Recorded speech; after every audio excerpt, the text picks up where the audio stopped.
This episode is sponsored by Smart Travel, a new podcast from NerdWallet. You know that one friend who always finds the best travel deals, picks the right cards, and somehow ends up in first class for the price of coach? How do they do that? Well, Smart Travel is like that friend, but in podcast form. They cover all things travel finance, like which travel cards earn their keep and which are just heavy, shiny metal, and planning group trips that won't ruin your budget or your friendships. So travel smarter and spend less. That's the key with help from NerdWallet. Follow Smart Travel wherever you get your podcasts. Armchair-Explorer is a part of the Voyescape podcast network. Check out all of their shows from around the world at voyescape.com.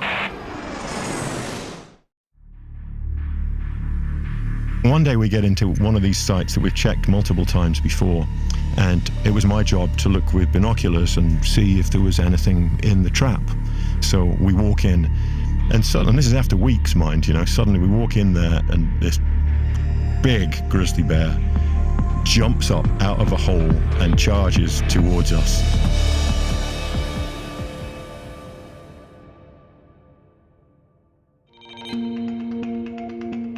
Today we are going on a bear trek. It sounds pretty cool, right? Well, it is. We're going to have a lot of fun. But first, a bit of background. There are 8 species of bears that live in habitats all around the world, from the tundras of the Arctic to the rainforests of Southeast Asia and even the deserts of South America. An ecologist, TV presenter, podcaster, and all-round awesome guy, Chris Morgan, has been to all of them. His research on bears has been a through line for a lifetime of travel, and he's going to share some incredible stories with us today as we follow him on a bear trek around the world. Are you ready? Let's go. Welcome to Armchair Explorer, where the world's greatest adventurers tell their best stories from the road. My name's Aaron Miller. I'm a travel writer and your host. And whether this is your first episode or your 50th, thank you so much for being here. If you like travel and adventure, we are going to get on well. So 2024, here we go. I'm excited for the year to come. And if you are too, drop me a line, tell me what your travel plans are and where you're dreaming of going next. And tell me what you'd like to hear about on this show too. Instagram is at Armchair Explorer Podcast. The website is armchair-explorer.com, and you can sign up for our newsletter there too. I also want to give a shout out to Chris's podcast. It's called The Wild. It is one of my favorites. Everything is recorded on location. It's totally immersive, brilliantly produced, and it's filled with fascinating wildlife stories. Everything from sitting on a den of rattlesnakes to finding the quietest place on Earth in the Hoh Rainforest of Olympic National Park. And his show is actually a big inspiration for our on-location documentary episodes. So if you like those, you're going to love The Wild. And more importantly, you're going to love Chris. He's just a lovely guy to hang out with.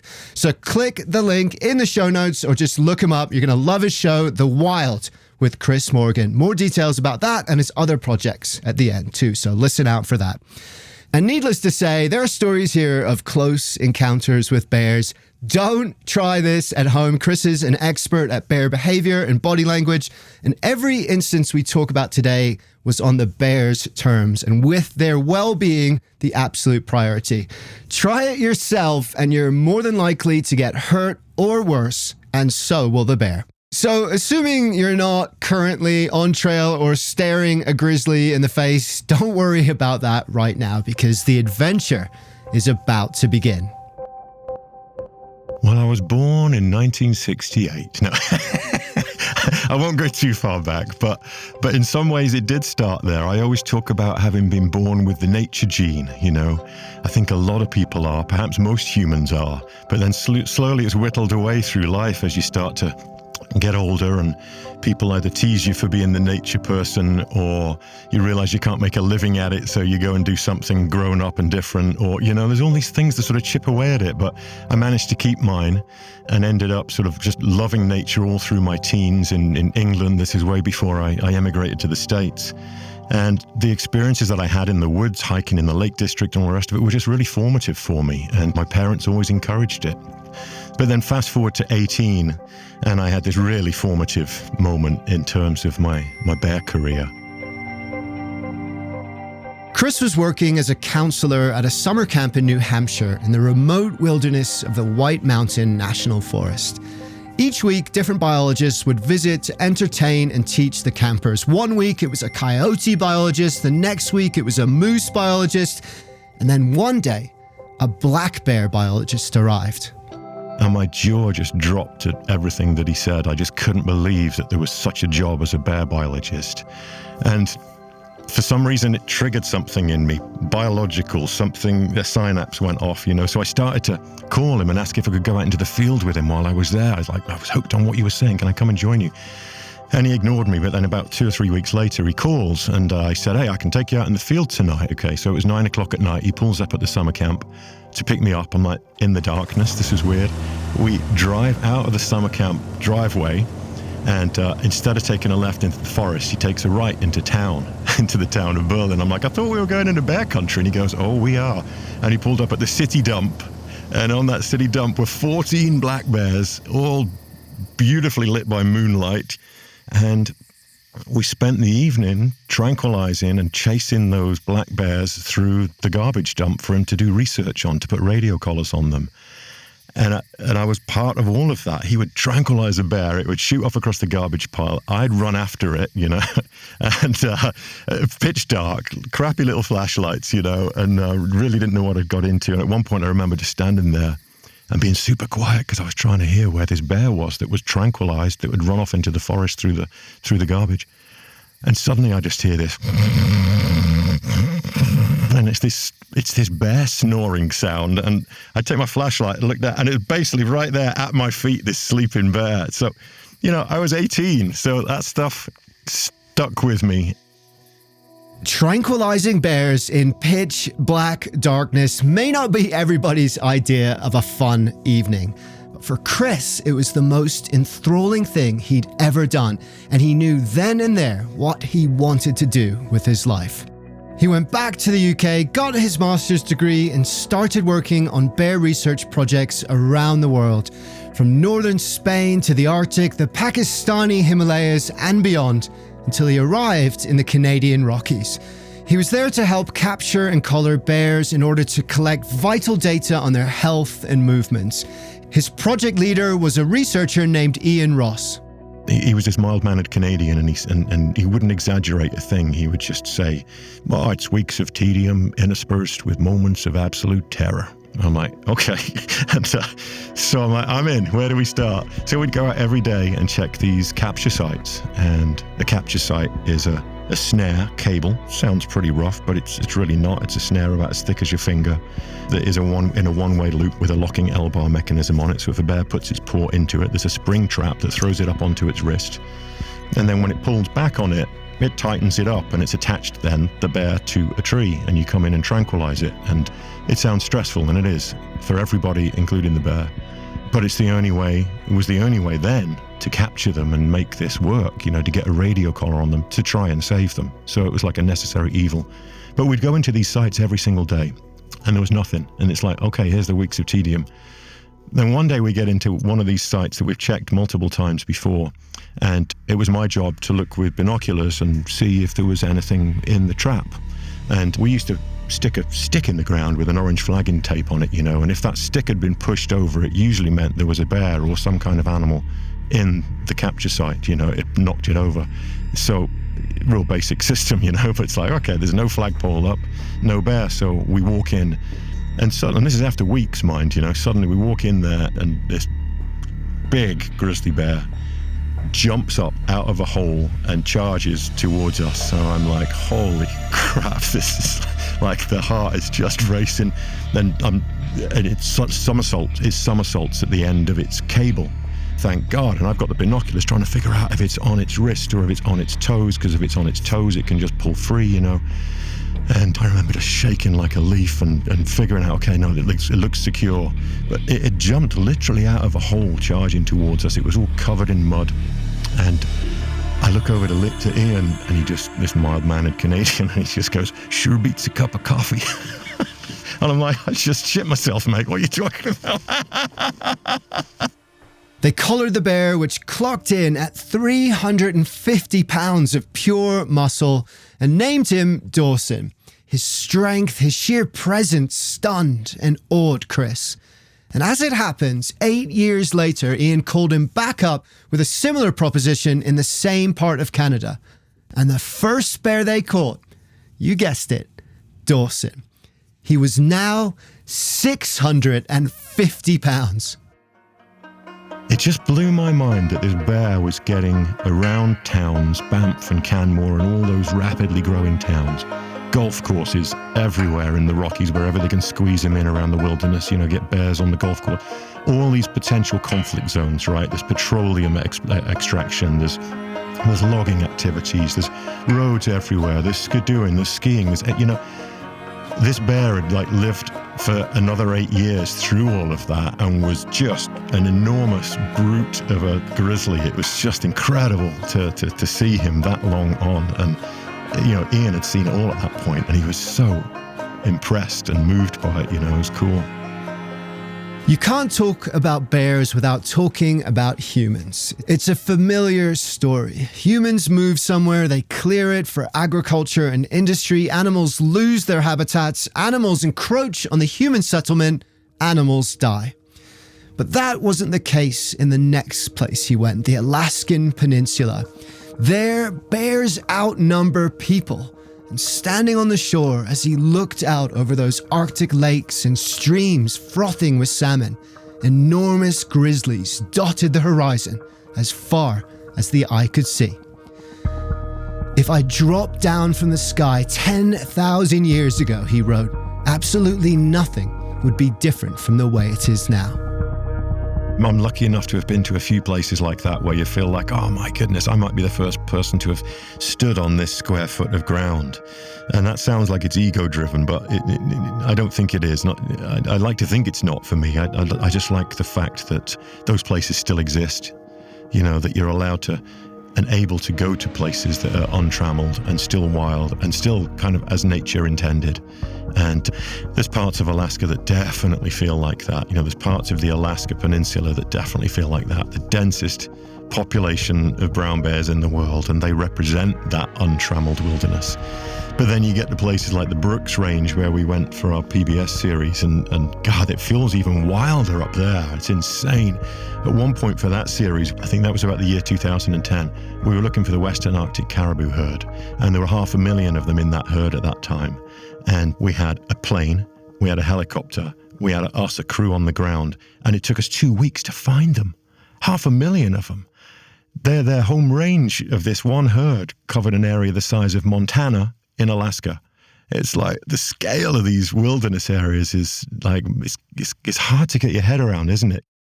Here in one of North America's truly wild places where time has stood still and the bears still rule, another side of the human-bear relationship is revealed.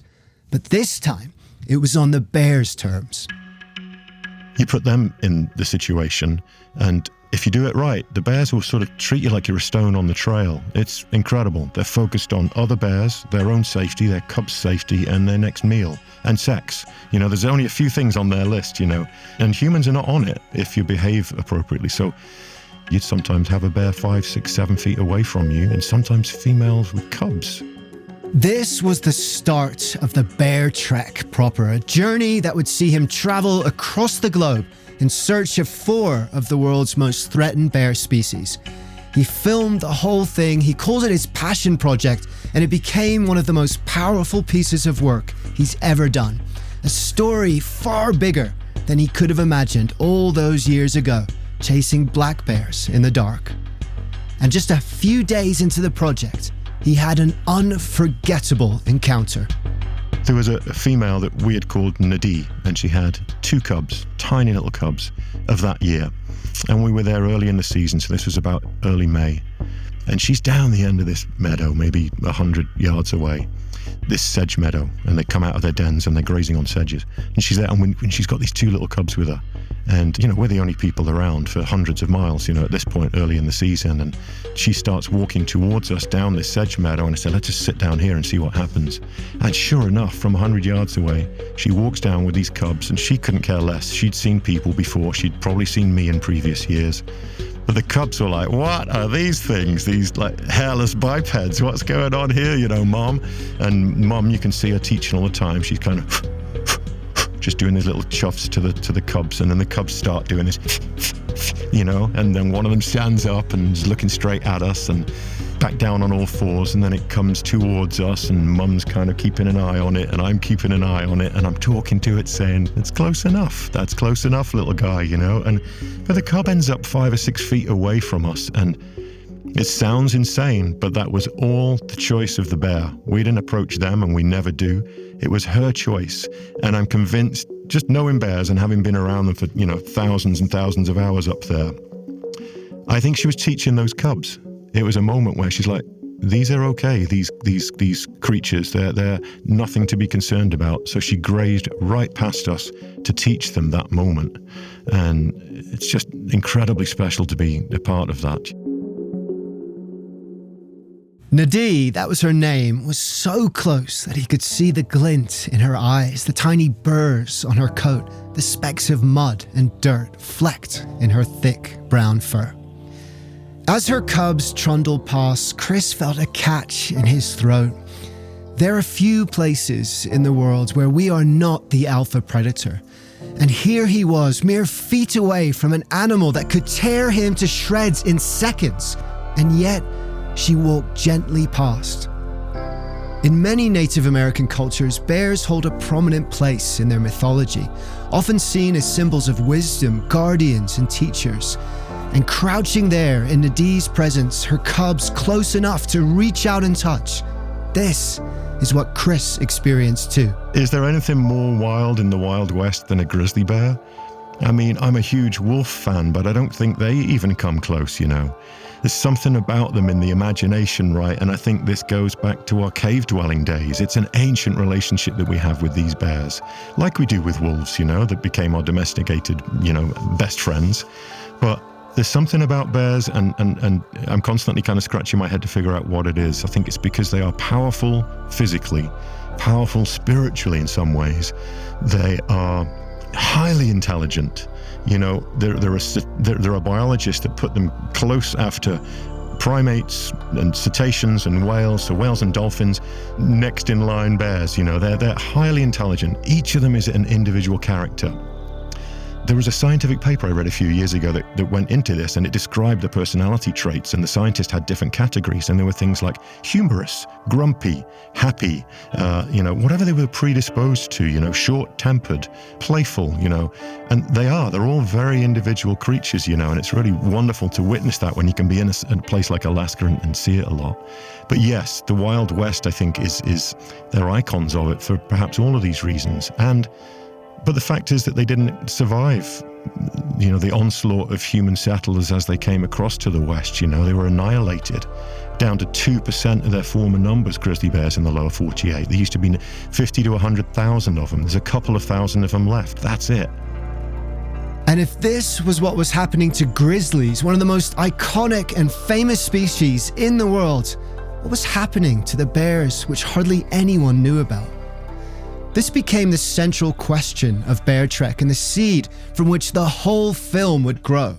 So to investigate, he flew south all the way down to Peru, where he collaborated with another bear biologist, Robin Appleton, who had been tracking the elusive spectacled bear.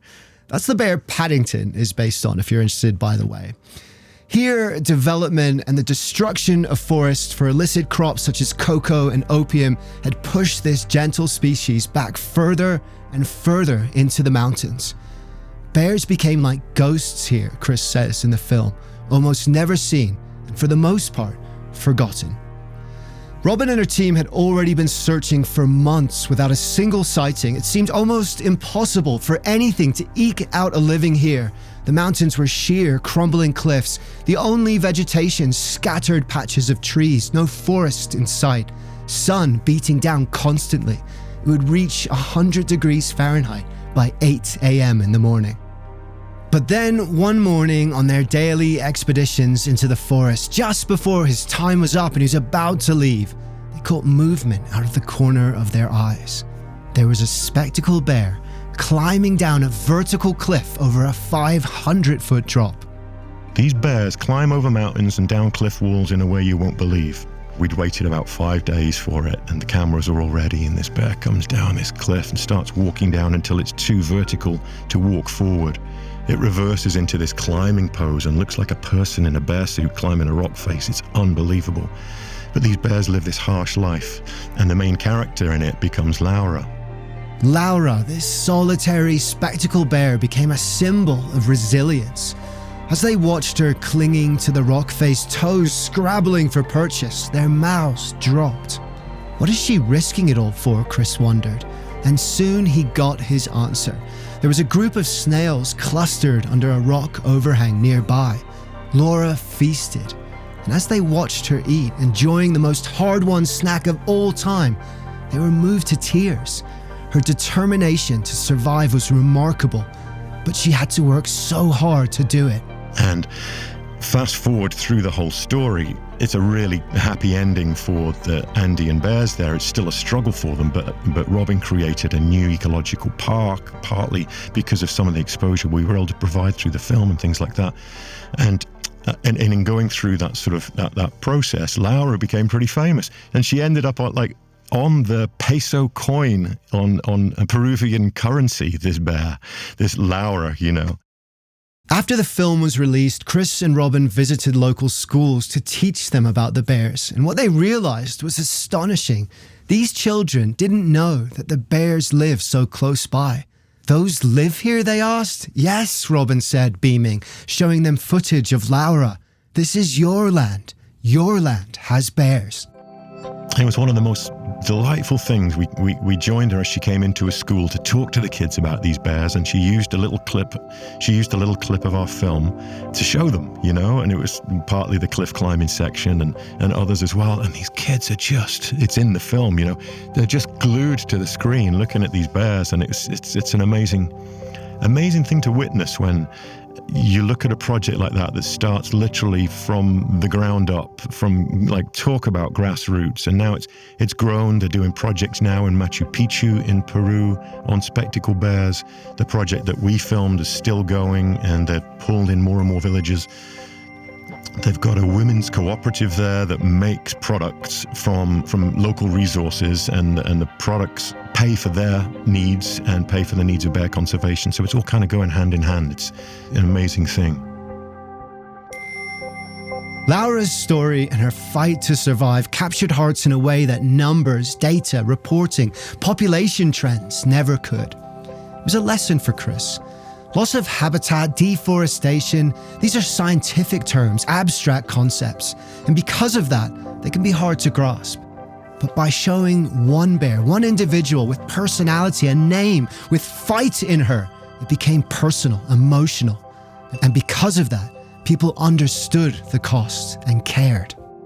It gets down to the individual creature versus a population of XYZ bears or tigers or wolves or whatever it might be.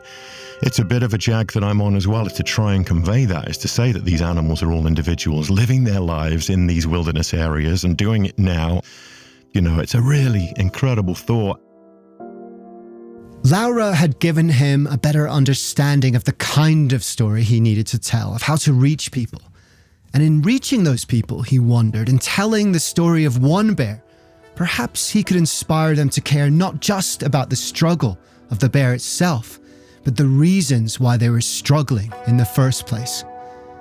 Shortly after leaving Peru, Chris learned of another species who was being pushed to the absolute brink. He knew what he had to do, so he got on a flight and headed to Borneo. If you picture the island of Borneo tucked down there in Southeast Asia, right on the equator, it is this wildlife haven and paradise. It is one of the oldest rainforests in the world.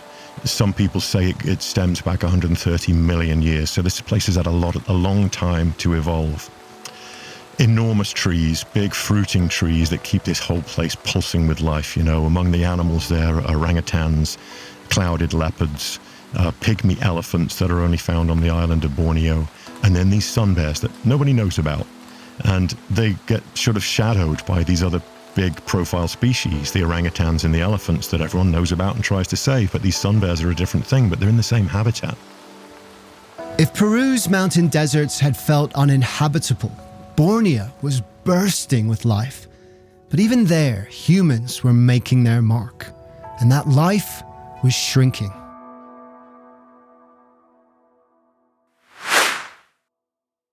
Hey guys, if you're interested in bears and wildlife, then we have a bunch of other great episodes you might enjoy. Doug Chadwick tracking grizzlies in the Gobi Desert is a must. Diving the world's oceans with Peer Narendra is another. And a very early one, excuse some of the production on that, is the Everest of cage dives with James Stewart, where he actually descends all the way to the ocean floor amidst a school of great white sharks.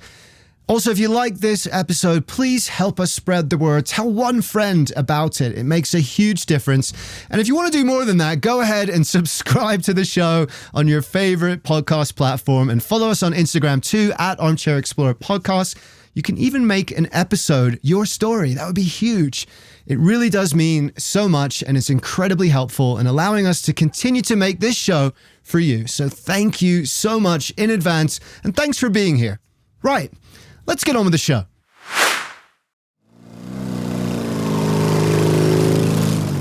Riding on dirt paths on his motorcycle, kicking up clouds of dust, Chris rode towards the ancient forests of Borneo. But to get there, he had to pass through seemingly endless fields of oil palms, stacked row after row after row. It's interesting being on a motorbike, right? Because you're out in the elements. You're not in an air-conditioned vehicle of some sort, and you just feel every element, and it was really striking. Borneo's been deforested 75% of it in this last few decades. So there's just these high elevation, isolated pockets of this wilderness rainforest left, and it takes some getting to. And these places need to be protected urgently so that they can save species like sun bears and others. So you feel it on the ground, definitely. There's that kind of tug of... One scene, Joe, the cinematographer, was on the back of my motorcycle. And, God, it gets to me now, even thinking about it, and this was in 2007, it's a long time ago, but it stuck with me. He's on the back of the bike, and we're riding up this logging road into the forest, and the road is just lined with trucks, just nose to tail, one after another, these huge logging trucks with massive old-growth trees. And I was riding by, and he's got the camera on his shoulder and filming the trucks going by, and we got to the end of this line of maybe a dozen trucks, and I just pulled over because I couldn't see anymore. I was just crying, I turned around, and Joe's got tears streaming down his face as well. It was just... distraught feeling, These trees were centuries old, and all of them, every single one, came from the territory of the sun bear. His guide would be Su Ti Wong, the world's greatest and at the time probably only champion of the sun bear. We meet Wong, and I've never spent time around this guy, but God, did he turn things around. He's the most hopeful, positive champion for this place and these bears, and suddenly it just all fell into place, the story of this guy's mission, his whole purpose in life, and it was traumatic and wondrous all at once, the whole thing. Wong brought Chris to his research camp in the middle of the rainforest, where he introduced him to Chira. Her name means bright in Malay. She was tiny. Sun bears are the smallest in the world. When full grown, they're about the size of a 10-year-old child. Chira had spent 9 of her 10 months of life behind bars after poachers had shot her mother to sell for parts. Wong had been nursing her to health for the last few weeks, and it was finally time for her to be released back into the wild. And it was just mind-blowing. So I opened the door of the cage, comes up, and she's a little bit of trepidation to start with, and she's sort of not used to this big, wide open space that I suppose must smell and feel familiar to her because she was born in the wild. But her mother was killed, she was orphaned, and then put into this captive situation. And now here she is with the door of her cage open. So she comes out, and it was just incredible to witness because she was like a little kid. Just behaved like a little kid, playing with branches and biting twigs and sticks and rolling over logs and things. And Joe Pontecorvo, the cinematographer, and I are like running around with Wong trying to keep up with her. It was just the most insane, wonderful, joyous experience, because she was joyous. Chira had not lived in the wild, not really, but she knew it. She was wild. And as he watched her flipping over logs, chewing on branches, tossing leaves into the air and watching them flutter to the forest floor, it reminded him of that nature gene inside him, which had sparked this whole journey so many years ago. He started to smile and then laugh, a full belly laugh of pure, unadulterated joy, because deep down, that instant connection that Chira felt during those first few paw steps into the wild is a connection that we, despite the logging, despite the oil palms and pollution, feel too. It's a really nice analogy with humans in some ways, hey? Take a human out of the city and put them into a natural place and give it a few moments, and I guarantee that person feels at home in some way, deep down, right? Scratch beneath the surface, and we're all just hairless apes at the end of the day, right? That's home for us, right? And definitely felt that with Chura, the sun bear cub. She was, like even in the film, Wong said, he sort of puts his mind into hers and he's saying, oh, I'm back to my home again, And he definitely felt like that. And it became the beginning of this enormous project that he started over there with a sun bear rehabilitation center on the island of Borneo. And, he's had 1,000 volunteers, probably more like 2,000 at this point, working in this center to help these orphaned cubs, get back to the wild, these sun bear cubs. And those that can't go back to the wild are in captivity, and they're used as an education sort of tool, for local people to come through and fall in love with these bears, because no one sees them in the wild. They're really elusive. They're the smallest bear species in the world. Where Wong was working in a nature reserve, there was no noise from the logging, no drilling, no machinery. In the film, Chris says life here just pulses along regardless of what's happening in the outside world. But the outside world is rapidly closing in. And on the other end of the globe, in a place that couldn't feel more different than the humid rainforests of the Indo-Pacific, a similar slow struggle for space was taking place. And so Chris headed north for the final chapter of Beartrek in search of one of the most iconic species of all. We think grizzlies are hardy, but then you switch to polar bears, it's like, how the hell are they doing this, It's a cold that I've never experienced very much before, like the kind of cold that bites literally right through you, and you need so many clothes on, it's ridiculous. You feel like a Michelin man that just can't even function, and you're trying to handle research gear and pilots are flying helicopters. It's got like nightmare written all over it, but the biologists are hardy, and the bears even more so, The polar bears of Hudson Bay in Beartrek are a special breed, because they end up landlocked quite a lot every year. So they're on Hudson Bay. That's their home, comfortable turf when it's frozen solid. That's where they need to be. Polar bears rely on ice. Why? Because their food, seals, rely on ice. That's the only reason. So that bay is the size of Texas, and it melts every single year. So the population of Western Hudson Bay polar bears is on that sort of melting ice cube. It's getting smaller and smaller and smaller, and floating around in an anti-clockwise motion, around the bay. And where they drop off, where that last ice cube melts, it's an exaggeration, but they're all jumping off the ice in order to get to land before it melts, is this little town called Churchill. And Churchill has become the polar bear capital of the world. So people can go there and see these bears while they're on land, sort of biding their time during the summertime, waiting for the winter sea ice to freeze again. And when it does, boom, they're out of town, they're gone, But while they're on land, there's like a tourism industry there. So it ended up on the Beartrek roster, of places to go and film, because these bears are just so resilient and so threatened because the ice conditions are getting worse and worse every year. They are the most southerly population of polar bears in the world. And so what happens to them is destined to happen to polar bears after in other places. They're like this litmus test, really, for polar bears all around the world. One of the most powerful moments of Beartrek happened here in Churchill. Each morning, a group of special rangers sweep the town in the frigid purple pre-dawn, looking for any bears who wandered into the lattice of streets overnight. The Shire bears are usually spooked away by flare guns, but occasionally the rangers need to tranquilize a bear, and thanks to the efforts of a local conservationist, they then airlift those bears back to the ice and safely far from town. Chris followed one of these rescues, watching as the bear was piled onto a sledge and carefully transferred to a net slung below a helicopter, taking off into the setting sun. Talk about another tearjerker moment, just we had two helicopters, one in front of us and a polar bear slung from underneath it in this net that's sort of flying through the air and this beautiful Arctic sunset, and then we were in a helicopter behind with the cameras, a Cineflex, like one of those Hollywood cameras, trained on the bear. And I looked out of the left window of the helicopter. I'm like, oh my goodness, can you get more behind the helicopter in front? And we did. We angled it back. So the shot in the film ends up as this polar bear in this sling heading into the bright sun.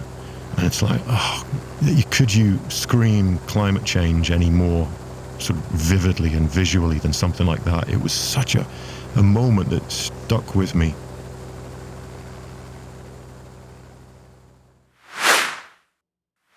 Chris describes his time in Churchill as watching the beat of a heart get weaker over time. But Chris's work is also infused with hope. He finds a brightness, a cheer-up, if you will, in everything he does. In Peru, Robin and a team of women are working hard and with success to protect the spectacled bear in its new national park. In Borneo, the newly expanded ecological centre is making a difference for the sun bears. I am no longer working alone, Sute Wong told Chris. And grizzlies too. In Chris's home in the Cascade Mountains of the Pacific Northwest, where grizzlies are sadly now functionally extinct, he's working to reverse that and reinstate grizzly populations, our wild guardians and teachers in this land where they have always been. There's more to a bear than just being a bear. Each of the 8 bear species, whether they're in the tropics, in the far north of the Arctic, or in the Rocky Mountains or rainforests of Borneo, they all represent wilderness. They all play this role as an umbrella species, an indicator species in many cases, a keystone species in some cases, but the umbrella is the big keyword for them. So where you protect these bears, you protect massive areas of wilderness, whether it is the Arctic or the rainforest or a temperate forest or a desert even, So they become these super iconic species. So it sort of forged this thought in my mind of, wow, if we could tell the story of not just these bears, but the people saving them, and how if we help the people saving them, we help the bears, and we help people and planet all at once. I did a rough calculation a few years ago, literally on the back of a blank envelope, and I was thinking, God, I wonder if you protected all the 8 bear species in the world and the range that they occupy, how much of the planet that would be. So if you did that, 8 bear species, you would protect about 1/3 of the Earth's land surface.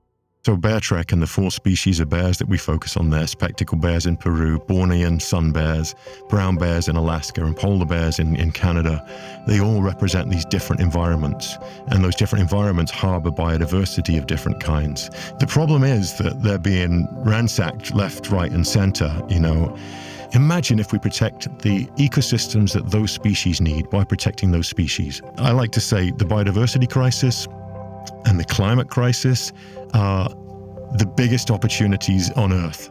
Like, can you imagine if we all just flipped from going, okay, panic and crisis, to, holy cow, if we do this right, we're saving lions, bears, and tigers, forests and oceans, everything that nature needs to take care of our needs. It is suddenly it becomes exciting and wondrous and positive and like, oh, where do we start? It's like it's kind of the mission I'm on, because it is that story of hope that young people need right now, that all of us need. And it's not just hope. Someone said this to me the other day. It's more than hope. It's belief. We need belief that we can change things and turn things around and fix things and do right by the planet that is our one and only home, that has everything that we need on it. And we all need the belief that we can turn things around for this place. And it's there. It's there. You just got to go and find it. There's a John Muir quote which Chris references in the film. When one tugs at a single thing in nature, he finds it's attached to the rest of the world. And that's the message of Beartrek. That's what he discovered on this journey of 8 years and thousands of miles. Bears are more than just bears. They are our teachers and our guardians. They are Laura and Shira. They are Nadie and her cubs. And in their struggle and resilience, in the pure joy of their connection to wilderness, we can perhaps glimpse our own wildness too, and believe that they are worth fighting for, and we are too.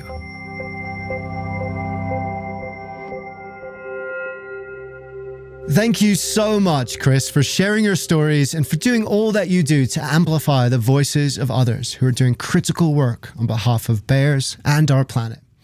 For more of Chris's work, I highly recommend listening to his podcast, The Wild. Go to the show notes right now and click that link. It is one of the best nature and wildlife podcasts out there, and Chris has been an inspiration for me too. Beartrek is also available to watch, and let me tell you, it's one thing to hear about these bears, but it's another to see them for yourself. And honestly, it's worth it for watching Chira, the sun bear's first steps into the wild. And you can also follow Chris's work on his website, chrismorganwildlife.org. And you can find him on socials at Chris Morgan Wildlife. So thank you so much for listening. And don't forget to share this show with your friends if you can. Connect with us on Instagram at armchair-explorer podcast and follow us on your favorite podcast platform. It takes just a moment and it really does a huge favor for us to help keep making this show for you. And don't forget to visit our network, aptpodcaststudios.com, for more on their shows as well. Some good stuff there. So until next time, keep believing, keep positive. Don't go chasing black bears in the dark, and do keep the joy of the wild alive. Because the more we look for wonder in the world, the more the wonder of the world becomes a part of who we are. Dare to be truly alive. This episode was produced by Armchair Productions. Find our other shows at armchair-productions.com. Armchair-Explorer is a part of APT Podcast Studios. Jenny Allison wrote and produced the show along with me, and Charles Tyree did the audio editing and sound design. Our theme music was written by the artist Sweet Chat. I'm Aaron Miller. Thanks for listening. I'll see you next time. Quick question. Do you want travel tips from people who have actually been there? Our show is co-hosted by Tim Johnson, an award-winning travel journalist who's been to more than 145 countries around the world. And I'm David Brody, the other co-host who's been travel podcasting for 20 years while traveling to 50-plus countries around the world. In about 10 or 20 minutes per show, we break down a destination with the kind of insight you usually only get from long guidebooks or hours of research. So if you want expert advice, zero fluff, and travel inspiration that you can actually use, search for Travel in 10 wherever you listen to podcasts, or you can also find us at boyescape.com. Hi, I'm Pauline Fromer, host of the Fromers Travel Podcast. We post new episodes weekly, detailing the kinds of money-saving tips and cultural insights that will make your trips richer without making you significantly poorer. We do so by interviewing real travel experts like TV host Samantha Brown, Fromers authors from around the globe, and such public figures as Free Solo's Alex Honnold. It's a fun travel party. I hope you can join us.